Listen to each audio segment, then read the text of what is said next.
America ने middle east में तैनाती बढ़ा दी है। मिडिल ईस्ट में 16 से ज्यादा अमेरिकी वॉरशिप तैनात किए गए। 10,000 मरीन कमांडोज की भी तैनाती कर दी गई है। वार्ता टूटने पर नए सिरे से हमलों की आशंका है। तो ये है अमेरिका की बड़ी तैयारी, यानी वार्ता अगर नहीं हुई या होने के बाद नाकामयाब रही तो अमेरिका क्या कर सकता है, ये नजर आ रहा है इस डिप्लॉयमेंट को देखकर। तो देखिए, वार्ता की कोशिशों के बीच अमेरिका ने बढ़ाई है ईरान की नाकेबंदी। अरब सागर में यूएसएस अब्राहम लिंकन की तैनाती की है। 12 से ज्यादा जंगी जहाज तैनात किए हैं। 100 से ज्यादा एयरक्राफ्ट तैनात किए गए हैं। यूएस सेंट्रल कमांड सेंटकॉम ने यह दावा किया है।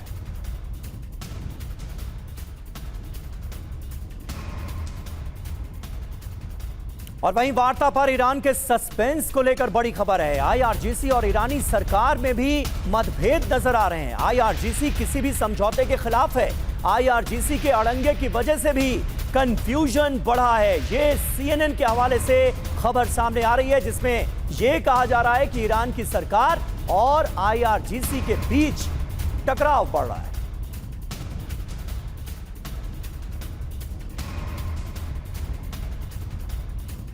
और इधर ट्रंप की ईरान पर फिर से बमबारी की चेतावनी। सीज फायर खत्म होने पर फिर बमबारी करेंगे। वार्ता फेल होने पर बहुत सारे बम गिरेंगे, ये ट्रंप ने चेतावनी दी है। गुरुवार सुबह खत्म हो रहा है सीज फायर।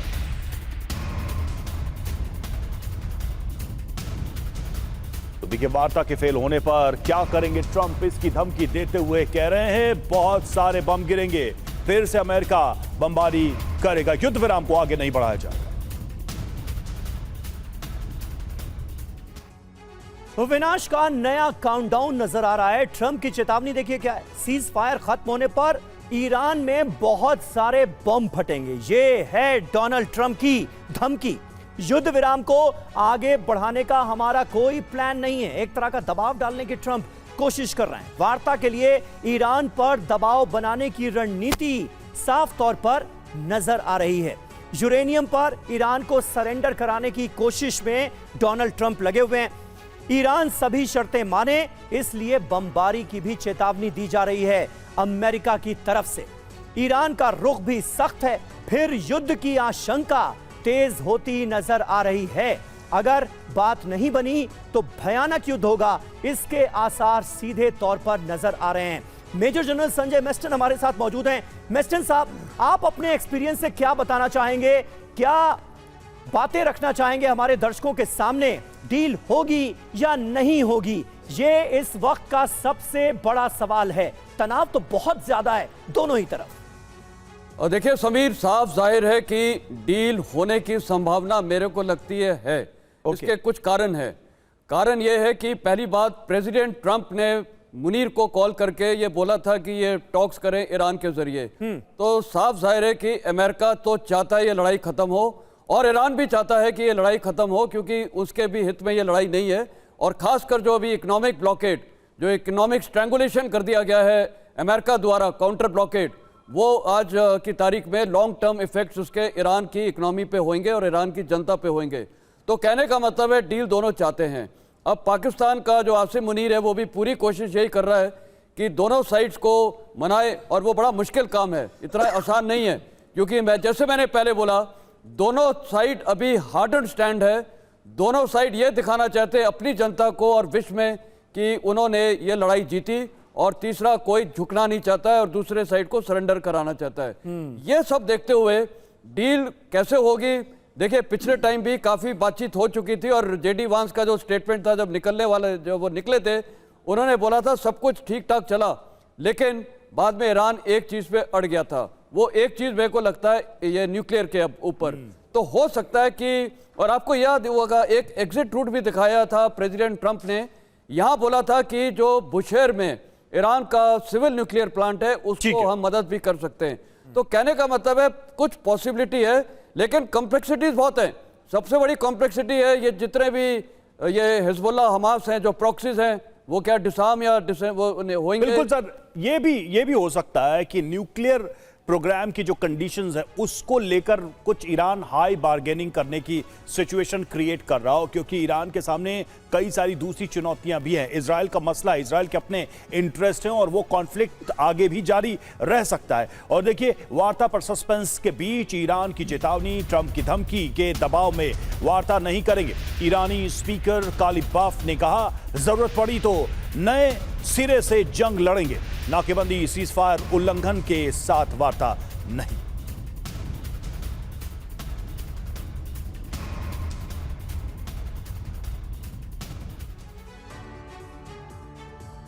तो ऐसे में ईरान की ट्रंप को नसीहत क्या है? कालिबाफ ने जो बातें कही हैं उसमें से 6 बड़े पॉइंट्स आपके सामने रख रहे हैं। ट्रंप ईरान के साथ वार्ता नहीं चाहते, ये उन्होंने कह दिया। राष्ट्रपति ट्रंप नए युद्ध का बहाना ढूंढ रहे हैं।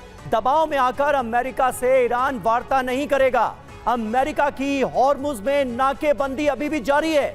अमेरिका लगातार सीज फायर तोड़ रहा है। हम आत्मसमर्पण की मेज पर नहीं बैठेंगे, ये कालिबाफ कह रहे हैं। ईरान सरेंडर के मूड में नहीं है, ये बताने की कोशिश। अब इसके मायने क्या? ईरान सरेंडर नहीं, बराबरी पर वार्ता चाहता है। एक बात तो ये संकेत साफ साफ ईरान दे रहा है, ईरान अपनी शर्तों के साथ वार्ता करना चाहता है।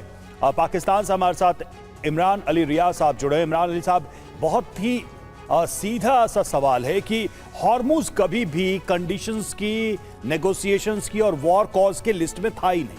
हॉर्मुज खोलना बंद करना इस सबसे समस्या, प्रॉब्लम का सॉल्यूशन तो नहीं निकलेगा। जो लिस्ट थी बातचीत की, क्या वही लिस्ट दोबारा टेबल पे आने वाली है जब ये दोनों साइड्स बैठेंगे पाकिस्तान में? मसलन कि ईरान का न्यूक्लियर प्रोग्राम, प्रॉक्सीज की बात हो, ये सारी चीजें पहले से भी रही हैं। मिसाइल प्रोग्राम हो, इजराइल का, वो अपना कंसर्न है। क्या उन्हीं चीजों से दोबारा एक बार फिर से बातचीत होगी, या कोई माइलस्टोन हासिल किया और वहां से फिर नई बातचीत शुरू होगी? आप क्या कहेंगे? बहुत शुक्रिया। देखें, आप इस बात को अंडरस्टैंड करें कि इस टाइम ना इस्लामाबाद में, मैं खुद इस्लामाबाद में मौजूद हूँ। इस्लामाबाद में जो अमेरिका के हैं वो 13 त्यारे जो हैं लैंड कर चुके हैं। उनकी एडवांस टीमें इस्लामाबाद पहुंच चुकी हैं। इनकी सिक्योरिटी प्रोटोकॉल्स की टीमें जो हैं वो इस्लामाबाद पहुंच चुकी हैं। देखिए, मेरे पास कुछ इंफॉर्मेशन भी है, मेरा तज्जिया भी है। जो अमेरिका और ईरान के दरमियान जो है वो डील कह लें, उसको अमन मुआहिदा कह लें, वो एक तरह से फाइनल हो चुका है। अभी सिर्फ उस पे जो दोनों साइड से जो आप लोग, हम सब लोग जो हैं बयानात सुन रहे हैं, वो ऐसा नहीं है। ये अब दोनों जो मालिक हैं, ईरान और अमेरिका, जो उनकी मुज़ाकरात टीमें हैं, वो अब बारगेनिंग टूल्स के तौर पे इन बयानात को इस्तेमाल कर रहे हैं, ताकि जो इनके बयानात से वो जो मजीद अपनी शराइत बना चुके। जो यूरेनियम का मामला है, मैं आपको बताऊं कि यूरेनियम का मामला भी नहीं है। ईरान का जो यूरेनियम है वो 60 ग्रेड तक है। अगर ईरान में ये कैपेसिटी, बाकी चीजें होती, तो ईरान एटम बम बना लेता। ठीक है, यूरेनियम का भी कोई इश्यू नहीं है। जो कॉन्फ्लिक्ट था, अगर कॉन्फ्लिक्ट लिस्ट की बात करें, 3 मेजर इश्यूज थे। एक, एग्रेसिव मिसाइल प्रोग्राम, इजराइल ने इसको रोकने को कहा। प्रॉक्सीज को सपोर्ट, ये बंद होना चाहिए। और न्यूक्लियर प्रोग्राम, यही तो था जिसकी वजह से वॉर हुआ। न तो हॉर्मुज था, न तो ये सारी चीजें थी, न तो ब्लॉकेट था। ये तो वॉर का एक, कह सकते हैं कि बाई प्रोडक्ट की तरह है। उस पे क्या कुछ बात बनेगी? क्योंकि इजराइल तो है ही नहीं टेबल पे अभी। अगेन, जब लास्ट टाइम इस्लामाबाद में मुज़ाकरात हुए, तो जो डील थी, मैं आपको ये इंफॉर्मेशन की बुनियाद पे बता रहा हूँ कि रात 3, सवा 3, साढ़े 3 के लगभग जो फॉरेन ऑफिस के लोग थे, जो टेक्निकल टीम्स थी, जिन्होंने ज्वाइंट एक स्टेटमेंट या ज्वाइंट प्रेस रिलीज एक जारी करनी थी, दोनों अतराफ से, अमरीकी और ईरान की तरफ से ये कह दिया गया था कि आप जो है ये एक ज्वाइंट स्टेटमेंट तैयार कर लें। और वो स्टेटमेंट तैयार हो रहा था। फिर जब ये सारी बातचीत हो रही थी, तो इस दौरान अमेरिकी सदर जो हैं डोनाल्ड ट्रंप को कॉल की गई कि आप बताएं आप क्या कहते हैं। तो उन्होंने जो अपनी मुज़ाकराती टीम थी उनको वापस बुला लिया। यहाँ पे एक जो इंटरेस्टिंग पॉइंट ये है कि आप देखें कि अगर वो डील साइन ईरानियों के साथ जेडी वैंस करते, तो जेडी वैंस की पॉपुलैरिटी में बेतहाशा इजाफा हो जाता, जो मेरा ख्याल है कि ट्रंप के लिए भी काबिल कबूल नहीं थी, क्योंकि जेडी वैंस नेक्स्ट कैंडिडेट है प्रेसिडेंट के लिए। तो प्रेसिडेंट कभी भी नहीं चाहेगा कि इतनी बड़ी जो डील हो जिससे वो पूरी दुनिया में उनको पॉपुलैरिटी मिले और लोग उनको कहे, और नोबेल पीस प्राइज। यानी इस डील को लेकर आप काफी उम्मीद से नजर आ रहे हैं, लेकिन अभी जो हालात हैं वो इसकी तस्दीक करते हुए दिखते नहीं हैं। अभी भी तनाव साफ तौर पर नजर आ रहा है और अमेरिका ने जो शर्तें रखी हैं उसे मानने के लिए ईरान तैयार नहीं है। ईरान कह रहा है उन शर्तों को मानना हमारे लिए सरेंडर जैसा होगा, जो कि हम कभी नहीं करेंगे। अमेरिकी नेवी ने इस बीच ईरानी जहाज को लौटाया है। नाकेबंदी तोड़ने का प्रयास कर रहा था ईरानी जहाज। अमेरिकी नेवी ने हमले की चेतावनी दी है। चेतावनी के बाद वापस लौटा है ईरानी जहाज। ये देखिए, अमेरिकी नेवी ने हॉर्मुज की कैसे नाकेबंदी कर रखी है, ये तस्वीरें इसकी गवाही दे रही। और देखिए, हॉर्मुज स्ट्रेट पर ट्रंप का रुख बेहद सख्त। जी हां, अब हॉर्मुज पर कब्जा नहीं छोड़ेगा यूएस। ये ट्रंप ने कहा, ईरान को कभी नियंत्रित करने नहीं देगा। यूएस सूत्रों से एक्सियोस की ये रिपोर्ट सामने आई है और उसमें ट्रंप ये दावा करते दिखाई दे रहे हैं कि वो नहीं चाहते कि अमेरिका हॉर्मुज पर अपना कंट्रोल लूज करे। ईरान को कभी भी इसे नियंत्रित करने नहीं देगा अमेरिका।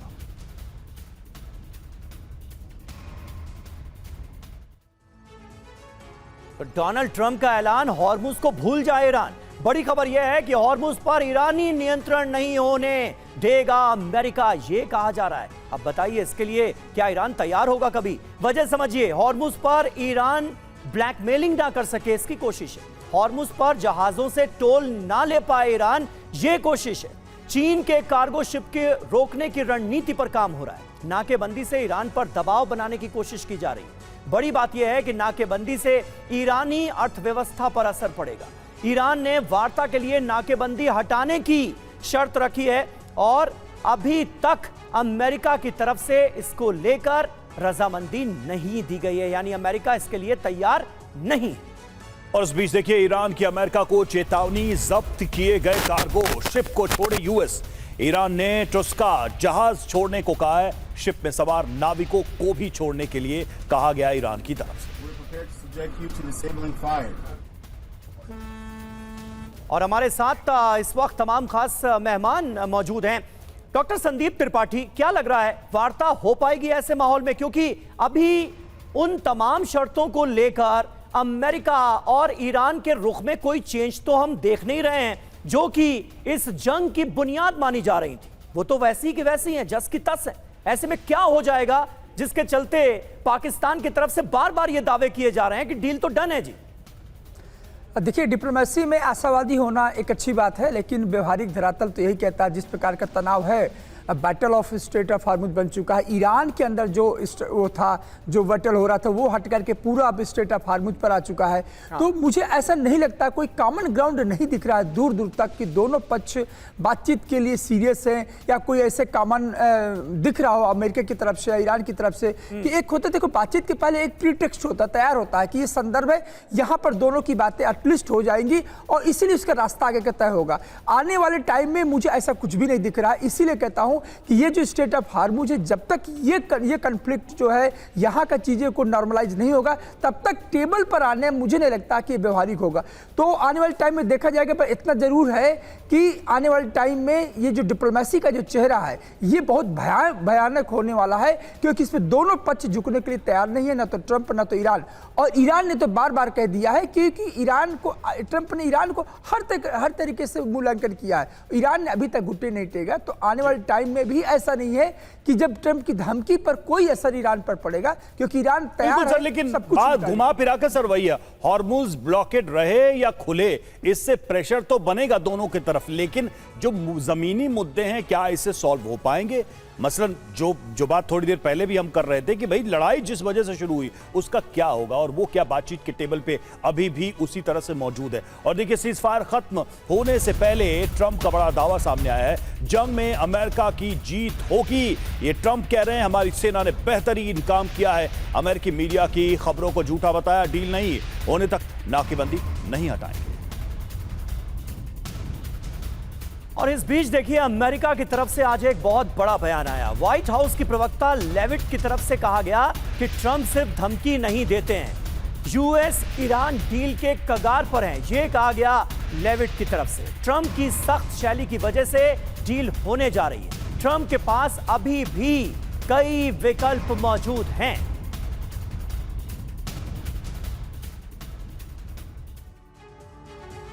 तो देखिए, सवाल यही है कि 43 घंटे के बाद क्या महायुद्ध होगा?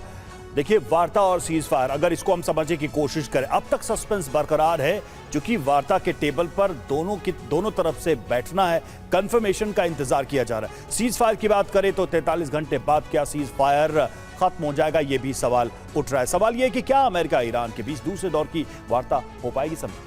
जी हां, 43 घंटे बाद सीज फायर खत्म हो रहा है। क्या फिर इसके बाद युद्ध होगा? क्योंकि डोनाल्ड ट्रंप ने तो कह दिया है कि सीज फायर को वो आगे नहीं बढ़ाएंगे।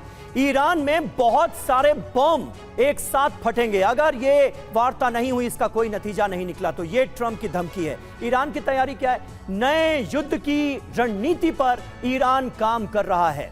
आगे क्या होगा? आखिरी वक्त में सीज फायर बढ़ाने का फैसला मुमकिन है। दोनों तरफ छोटे और सीमित हमले इसके बाद किए जा सकते हैं। ये आसार कुल मिलाकर नजर आते हैं।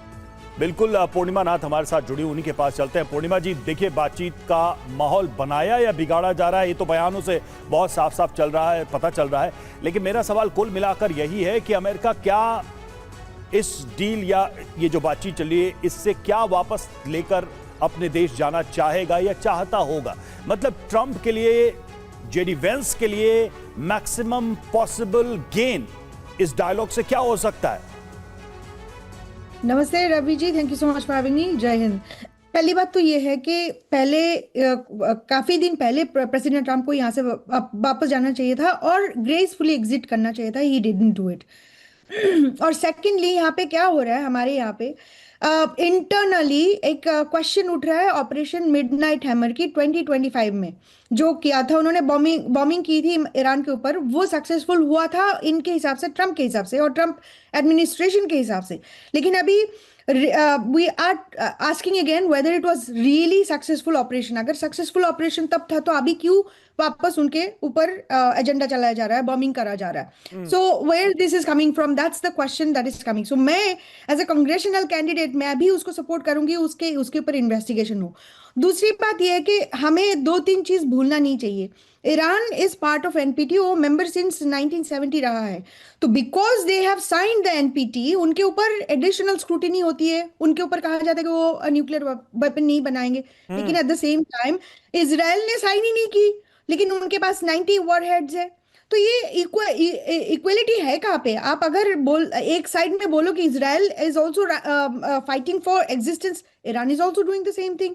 तो अगर ये सिचुएशन आप कंपेयर करें, इजराइल के ऊपर सैंक्शंस कितने लगी हुई है और ईरान के ऊपर आपने 12,880 सैंक्शंस लगा के रखे 50 इयर्स तक। मुझे बताइए एक कंट्री के नाम ले लीजिए रवि जी, समीर जी, मुझे बताइए एक कंट्री के नाम जो इतने सैंक्शन के बाद forget about taking care of their own country but retaliating against the most powerful country. बिल्कुल So, बिल्कुल, ये बात तो है। और शायद ईरान की यही ताकत मिडिल ईस्ट में अमेरिका को सबसे ज्यादा अखरती भी है। ईरान के विदेश मंत्री ने रूस के विदेश मंत्री से इस बीच बात की है। एक और ताजा खबर आपको बता दें, अब्बास अराक्ची ने सरगेई लावरोव से फोन पर बात की है। अराक्ची ने अमेरिकी रवैये पर सवाल उठाए, कहा अमेरिकी रवैया कूटनीति के विपरीत है, देश हित को ध्यान में रखकर करेंगे फैसला, ये अब्बास अराक्ची कह रहे हैं।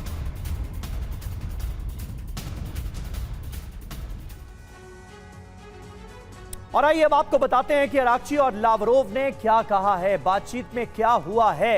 ईरान और रूस आपस में सहयोगी हैं, यूएस से महायुद्ध की कैसे तैयारी। बड़ी बात देखिए, अराक्ची ने लावरोव को अब तक का अपडेट दिया है, अब तक क्या हुआ है, किस तरह से जंग हुई, किस तरह से सीज फायर हुआ और अब क्या हो रहा है। बड़ी बात यह है कि ईरान ने वार्ता से पहले की रणनीति पर रूस से चर्चा की है, रूस के साथ बात की गई।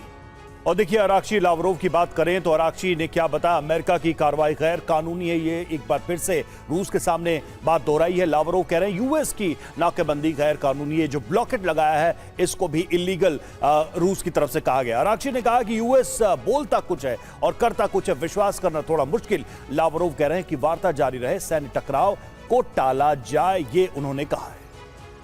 जी हां, हॉर्मुज पर अमेरिका की नाकेबंदी गलत है, यह कहा गया है अब्बास अराक्ची की तरफ से। लावरोव का कहना है कि युद्ध विराम को बनाए रखना जरूरी है, सीज फायर लागू रहे, यह जरूरी है। टकराव से खाड़ी देशों पर भी बुरा असर पड़ेगा और बुरा असर पड़ ही रहा है ये हम देख रहे हैं। अमेरिका ईरानी जहाजों पर हमले कर रहा है, ये अराक्ची ने लावरोव को बताया। राष्ट्रीय हित में जरूरी कदम ईरान की तरफ से उठाए जाएंगे। लावरोव का कहना था कि दोनों देश कूटनीतिक प्रयास जारी रखें। चंचल बंगा हमारे साथ मौजूद हैं, इजराइल से वो हमारे साथ मौजूद हैं। चंचल जी, इजराइल में इस वक्त किस तरह की बातें चल रही हैं?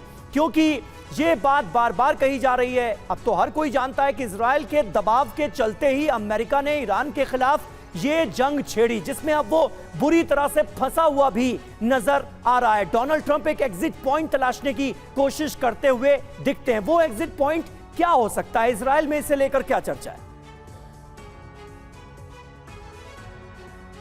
आप अनम्यूट कर लें अपना ऑडियो। इसराइल में अभी जो है पोजीशन जो है वो ऐसा लग रहा है कुछ भी हो सकता है, क्योंकि इसराइल को तो ऐसा कुछ ये नहीं है, क्योंकि जो भी अमेरिकन कर रहे हैं और यहाँ पे लोगों का बीच में जो है सपोर्ट है पूरा प्राइम मिनिस्टर के लिए, जो भी वो कुछ करना चाहे कर सकता है, क्योंकि ऐसा लगता है शायद हो भी सकता है वो और नहीं भी हो सकता है, पर लोगों का जो है सपोर्ट टोटली इजरायली के आर्मी को है। और यहाँ पे अभी तो शांति है और लोगों का बीच में जो बातचीत हम कर रहे हैं, सभी को पूछ रहे हैं कैसा हो रहा क्या होगा, तो ऐसा है जो ये जो ईरान जो है जिस तरह से बोला है हमको इजराइल को खत्म करना है, जिसका चलते जो है सभी लोग जो चाहते हैं इसको ऐसा नहीं होना चाहिए, ऐसा बोलना भी नहीं चाहिए। आज के डेट में कोई भी मुस्लिम कंट्री ऐसा नहीं है जो बोला है जो मैं इजराइल को खत्म करूं, क्योंकि अभी जिस होलोकॉस्ट का किस्सा हुआ था उसी तरह से ये भी बोल रहे खत्म, जिसका चलते उनको चाहता है जो कुछ ऐसा ना बोले। हाँ, तो वो चीज को ऊपर ही मेन जो है इजराइल जो है स्टैंड है। ठीक है, लेकिन क्या इजराइल का रुख जो है वो भी बदल रहा है? क्योंकि आप देखिए पहले तो लेबनान में लगातार हमलों का सिलसिला जारी था, हिजबुल्लाह को जड़ से खत्म करने की बात हो रही थी, लेकिन अब लेबनान से वार्ता हो रही है, तो कहीं ना कहीं इजराइल का रुख भी सॉफ्ट हुआ है क्या? बहुत छोटे में अगर आप बता पाए। देखिए वॉर जो होता है कोई उसका सलूशन तो नहीं है। हाँ। है तो उसको तो खत्म करना ही है और शांति के लिए बहुत जरूरी है, क्योंकि देश का भी बहुत सारे नुकसान भी है, अभी इकोनॉमिकल भी बहुत प्रॉब्लम हो रहा है, तो जिसका चलते वो चाहता ही है, पर ऐसा नहीं है जो हर बार रॉकेट आते जाएगा और लेबनान का तरफ से और तो उसको जितना भी पब्लिक है उसके लिए भी प्रेशर आ जाता है, तो जिसके चलते उसको भी संभालना बहुत जरूरी है हिजबुल्लाह के लिए, जो उसको वहां पे गोलीबारी ना हो। यानी आप कह रहे हैं कि जो प्रॉक्सीज हैं, जो हिजबुल्लाह हैं, इन सब से इजराइल डील करता रहेगा, इनको टैकल करता रहेगा, लेकिन साथ साथ बातचीत की भी कोशिश जारी है इस बीच। और देखिए, वार्ता से पहले ईरानी राष्ट्रपति पेजेश्कियान का बयान आया है, अमेरिका पर हमारा विश्वास नहीं, ये पेजेश्कियान ने कहा। अमेरिका ईरान को सरेंडर करवाना चाहता, ईरान बल प्रयोग के आगे नहीं झुकता, अमेरिका को वादों का सम्मान करना चाहिए।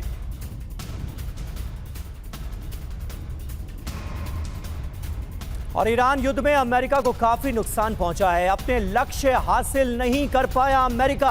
अमेरिकी रक्षा विशेषज्ञों की तरफ से यह दावा किया गया है। सैन्य और कूटनीतिक मोर्चे पर अमेरिका नाकाम साबित हुआ।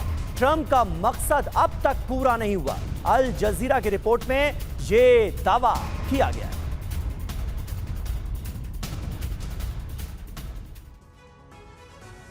तो देखिए, अब तक जो हुआ है उसमें ईरान के हौसले बुलंद हैं। कैसे अब तक ट्रंप, जिन्होंने बार बार सफलता का दावा किया, वो फेल कैसे नजर आ रहे हैं। देखिए, ईरान में ट्रंप अपने लक्ष्य हासिल नहीं कर पाए हैं और सैन्य और कूटनीति के मोर्चे पर ट्रंप जो है अभी तक तो बहुत सफल नहीं दिखाई दे रहे हैं। ईरान को हॉर्मुज स्ट्रेट नया हथियार मिल गया है। जी हां, पूर्व US deputy assistant secretary Daniel Benaim की तरफ से यह दावा किया गया है।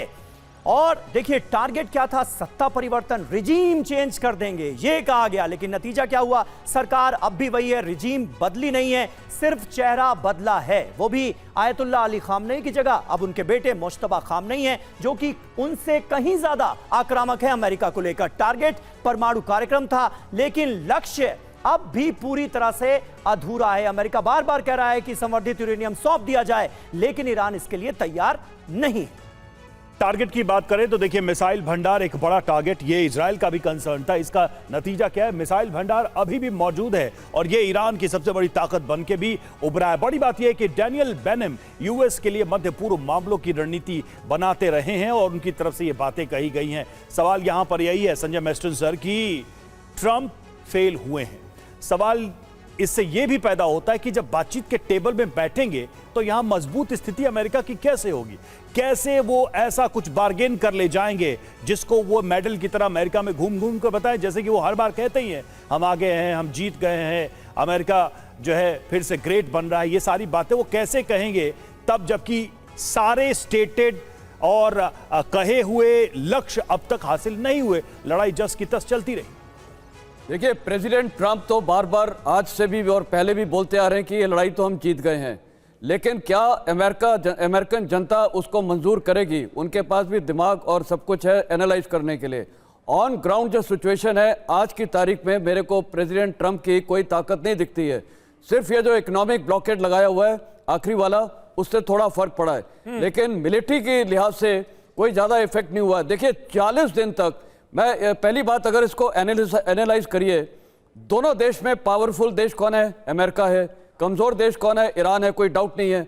अमेरिका के पास टेक्नोलॉजी, मिलिट्री सुपीरियरिटी सब कुछ है जी। लेकिन उसके बावजूद मैं तो बोलूंगा ईरान का पलड़ा भारी रहा है एक छोटे से देश का, मतलब छोटे से देश का उस लिहाज से कि वो टिक पाया है 40 दिन तक। स्ट्रेट ऑफ हॉर्मुज़ आज भी ईरान के कंट्रोल में है, उसमें कोई डाउट नहीं है। प्रॉक्सीज, जितने भी प्रॉक्सीज हैं अभी तक वो भी सही सलामत हैं। ठीक है, उनका डिग्रेडेशन हुआ है, किसी प्रॉक्सी ने बोला कि हम डिसआर्म हो जाएंगे, किसी ने कुछ नहीं बोला है। तो कहने का मतलब है, और ये जो न्यूक्लियर वाला भी है, बिल्कुल सही बात है। पूर्णिमा जी के पास मुझे जल्दी से जाना है क्योंकि वक्त की थोड़ी सी कमी है। पूर्णिमा जी, जिन बातों का जिक्र संजय मेस्टन सर कर रहे हैं, ये अपने तमाम लक्ष्यों को पूरा ना कर पाने की तड़प 40 दिनों की जंग के बाद जो नजर आ रही है डोनाल्ड ट्रंप के रुख में, उसकी एक बड़ी वजह घर में ही उनका घिरना भी है क्या? अमेरिका के अंदर जो उनका विरोध शुरू हो गया है वो भी है क्या?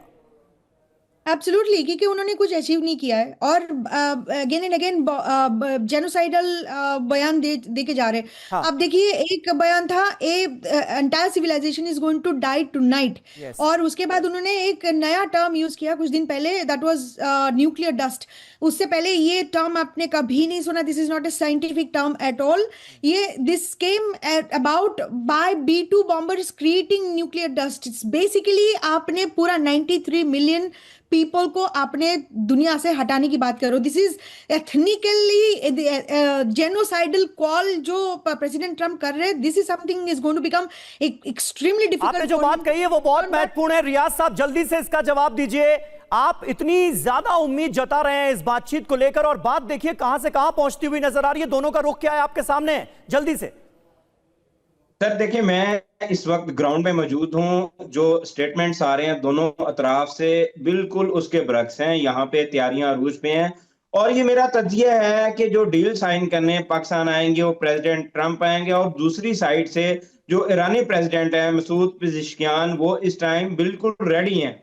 और जो ही ट्रंप आएंगे और ईरान के प्रेसिडेंट मसूद पेज़ेश्कियान आएंगे, उसके साथ साथ पाकिस्तान की तरफ से MBS को, उसके साथ साथ पाकिस्तान की तरफ से तैयब एर्दोगान को, उसके साथ साथ अमीर कतर को, उसके साथ साथ फ्रांस को, बरतानिया के प्राइम मिनिस्टर केयर स्टारमर को, UN के सेक्रेटरी को, मेरे ख्याल में कोई लगभग 10 से 12 ममालिक के हेड ऑफ स्टेट भी पाकिस्तान में मौजूद होंगे।